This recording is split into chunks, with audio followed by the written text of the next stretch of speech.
काय?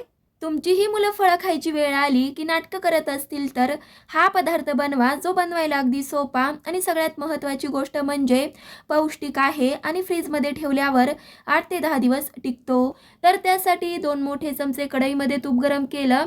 मग त्यामध्ये 1 वाटी गव्हाचं पीठ आणि 1च वाटी बेसन घालायचं आणि मंद आचेवरती भाजून घ्यायचं. तुम्हाला दिसत असेल बेसन आणि गव्हाचं पीठ मस्त खमंग रंग बदलेपर्यंत भाजून घेतलं. नंतर ह्यामध्ये 1 केळी आणि 2 चिक्कू त्याचे मी मोठे मोठे तुकडे करून घातले. चांगलं असं पिठाबरोबर एकजीव होईपर्यंत परतवून घेतलं. पाहू शकताय मस्त असं एकजीव झालं.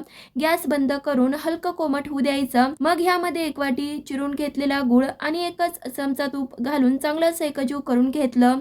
सगळ्यात शेवटी काजू पिस्त्याचे काप आणि पाव चमचा वेलची पूड घालायची.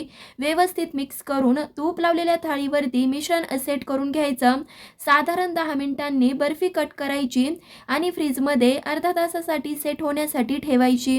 अर्धा तासानंतर पाहू शकताय अजिबात कसलाही पाक न बनवता मैदा साखर देखील न वापरता पौष्टिक अशी चिक्कू आणि केळीची बर्फी तयार झाली, जी तुम्ही फ्रीजमध्ये ठेवल्यावर 8 ते 10 दिवस आरामशीर टिकते. मग तुम्ही कशाची वाट पाहताय? ही बर्फी करून पहा.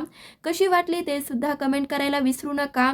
लाईक शेअर सबस्क्राईबही नक्कीच करा. धन्यवाद.